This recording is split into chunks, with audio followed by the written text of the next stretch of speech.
nothing. Boom, boom, boom, she boom, boom, tell me I'm the only one that you love. Life could be a dream, sweetheart. Oh, life could be a dream. Ain't nothing down, plans would come true.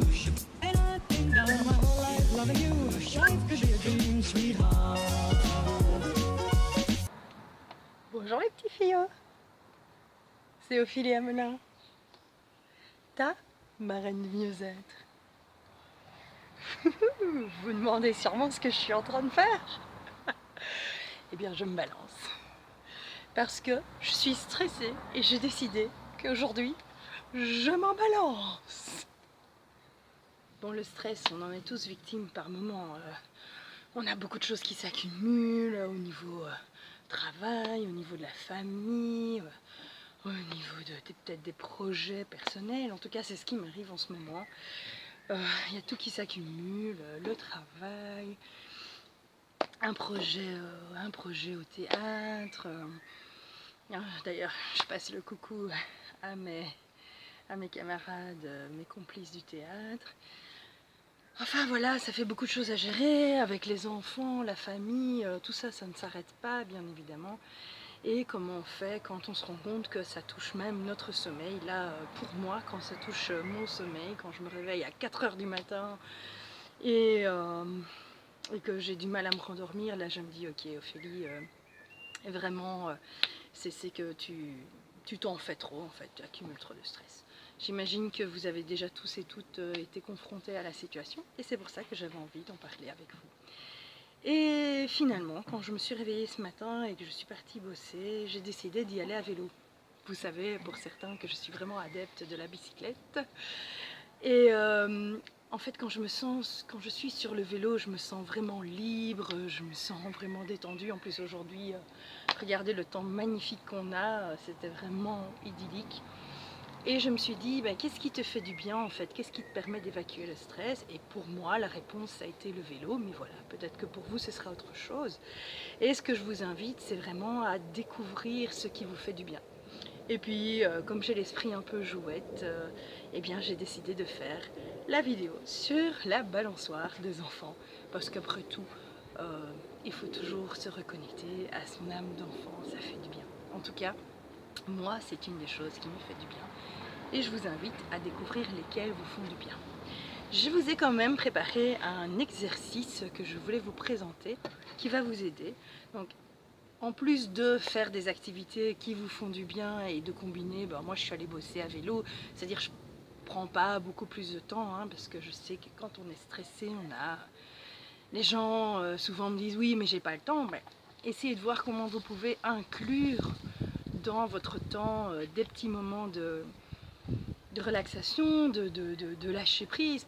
Parfois, s'il suffit de 5 minutes, s'asseoir, prendre un café, ou sur le temps de midi, faire le tour du bloc de vos bureaux, et ne fût-ce que de sentir la chaleur. Hein, je sais que certains qui travaillent dans un bureau toute la journée, finalement sortent à 5 h ou à 6 h en n'ayant pas pris conscience du soleil et de la chaleur qu'il y avait à l'extérieur, alors que peut-être il suffit de sortir avec son sandwich, ses tartines ou sa petite salade, et de marcher 15 minutes et de s'installer sur un banc pour la déguster. Donc voilà, des petits trucs, essayez de trouver ce qui vous convient à vous. Et pour un peu prendre du recul, dédramatiser par rapport à finalement toutes ces choses qu'on a à faire et qui nous stressent.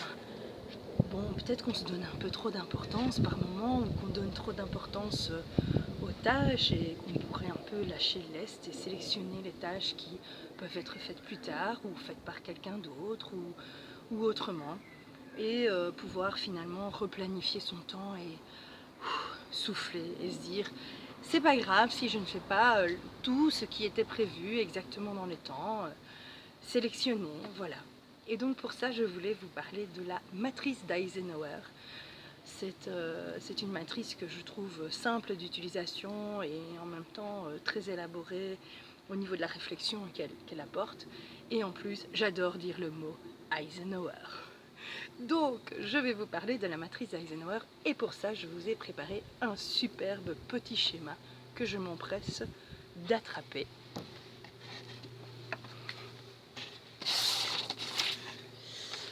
Voilà donc le petit schéma vous voyez comme je dessine très bien le petit schéma que je vous ai préparé. Donc il faut savoir que dans la matrice d'Eisenhower, il y a deux facteurs qui sont pris en compte, qui sont l'urgence de la tâche et l'importance de la tâche.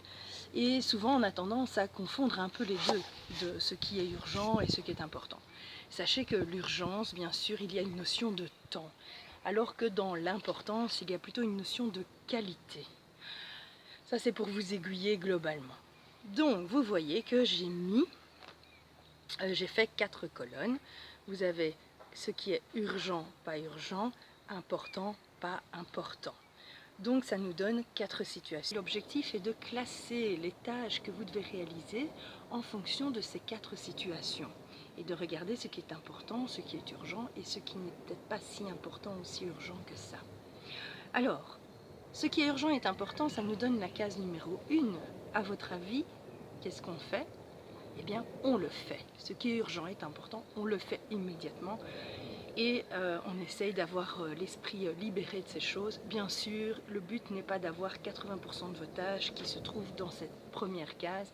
Sinon, votre gestion du temps risque d'être vraiment stressante. Dans la deuxième case, nous avons donc ce qui est important, mais pas urgent.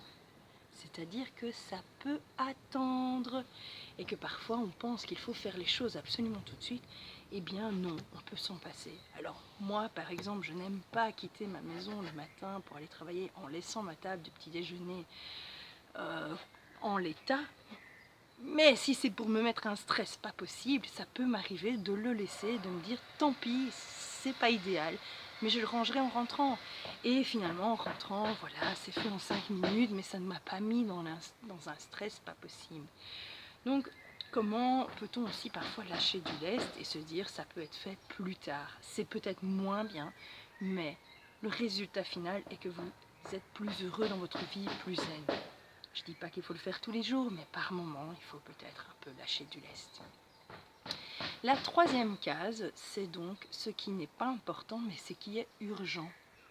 Eh bien, si ce n'est pas si important que ça, mais que c'est urgent, peut-être que vous pouvez penser à le déléguer et à demander de l'aide à d'autres personnes. Et là, je fais appel à votre assertivité. Vous vous souvenez? Ni hérisson, ni paillasson.